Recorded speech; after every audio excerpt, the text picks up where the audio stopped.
In this video, I'm going to be sharing 6 very important tips for having amazing, healthy, natural hair. And you're going to want to hear these tips.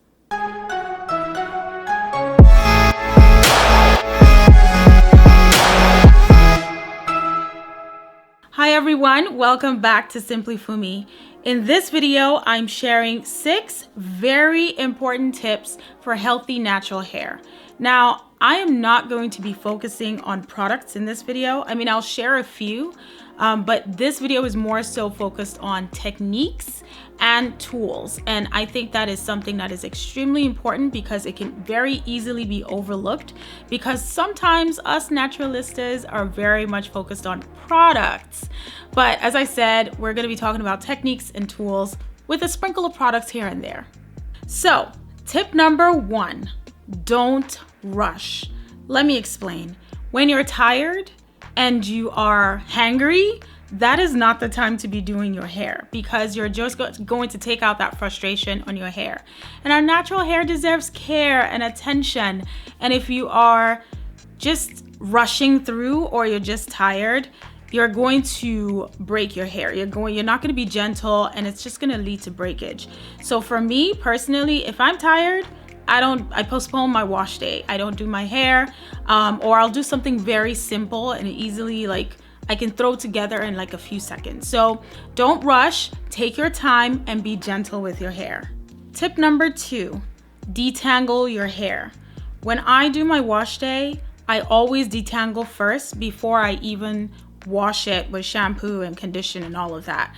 The reason is our hair loves on each other. Our strands tend to love on each other, and you may not see it, but there usually will be tangles in there. So before I even wash my hair, I make sure that I detangle. And the product that I use to start off my detangling process is this product by African Pride. It is amazing. It has amazing slip, and it just helps me really detangle. I start off by first using my fingers. My approach to detangling I sort of think about it like it's a journey, not a destination. And by that I mean I progressively detangle my hair through various steps in my wash process. I don't sit down and do it all in one sitting. So I start off by using this product, the product I showed you by African Pride, and I use my fingers and I gently detangle. And then at the end of my wash process, after applying my hair butter, because my hair butter makes it soft, then you could either use a wide tooth comb, or in my case, I love using Denman brushes, and I especially love the Denman paddle brush. And then I use that sort of as my final step. Again, be gentle when you're detangling so you're not yanking your hair and causing more breakage. Tip number 3, wash your hair in sections. This is especially important for folks like myself who have kinky, coily textures, because once water hits our hair, it just shrinks. And if you don't wash your hair in sections, you are just asking for matting and tangling, and that can be a nightmare. Tip number 4, hold the ends of your hair when you're washing. The reason for this is when water hits our hair, shrinkage happens. And shrinkage can be a good thing because it really signifies to us that our hair is healthy, right? So think about the flip side. If you have heat damage or something like that, your hair doesn't curl or coil up as it normally does. So that's an indication that you have some type of damage. So that's why shrinkage can be a good indicator that our hair is healthy. However, if we let it go unchecked, it can shrink up so much, especially when you're washing your hair because water hits it, that it starts to form coils at the end and knots really at the end. And knots are... I do not like them. And so in order to prevent knots, and the reason I don't like them is because they're very hard to detangle, and sometimes I do have to cut them off because sometimes they just can't be salvaged.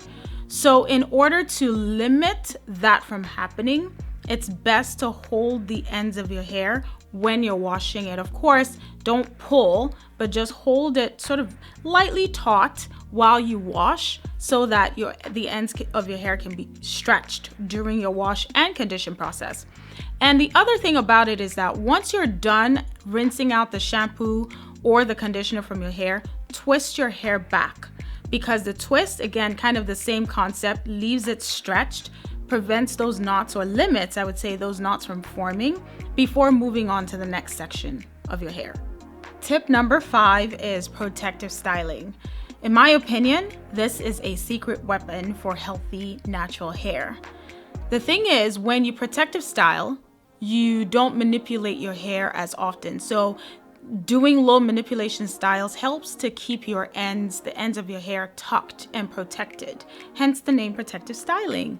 If you think about the ends of your hair, they really are the oldest part of your hair. And by that I mean, think about growth from your hair. You have your hair growing, right? So whatever is at the end first came out from your scalp.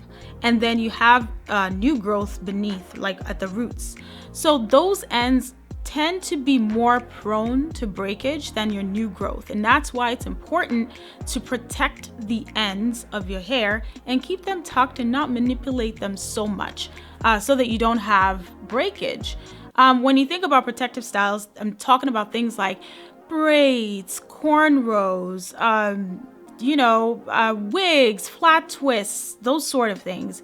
But be careful though with protective styling, because if you do them too tight, you can actually end up harming your hair by causing breakage. So you want to be gentle when you do these so that it actually does what was intended, which is to protect your hair and keep it healthy.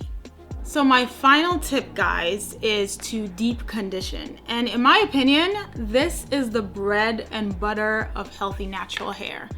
So by deep conditioning, what I mean is when you apply your conditioner, allowing some level of heat to help absorb your conditioner a little bit better and the moisture from your hair a little bit better. So what heat does is to lift the cuticles of the hair so that it absorbs more. So your hair is able to take in more moisture into the hair shaft, as well as take in any nutrients from your deep conditioning treatment into the hair shaft. So think about it as hydration from within, if that makes sense. There are two main ways that I deep condition my hair. The first is hair steaming. So I have a hair steamer. I sit underneath for maybe 20 minutes or so, and that helps to really steam my hair, and my hair just feels amazing when I'm done.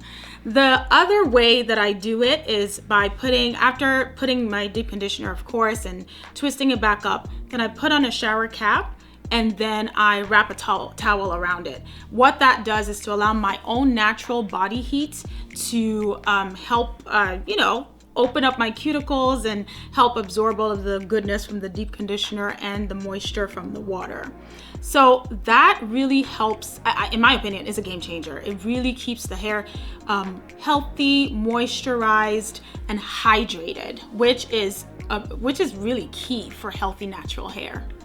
So that's it, guys. Those are my tips. I hope you found them helpful. Please go ahead and share your own tips. I'd love to learn more, as these tips that I shared are really not all encompassing. So I'm sure there's more out there. So please go ahead and share in the comments below. Also, like, share, and subscribe if you haven't already. And I'll catch you on the next video. Take care. Bye.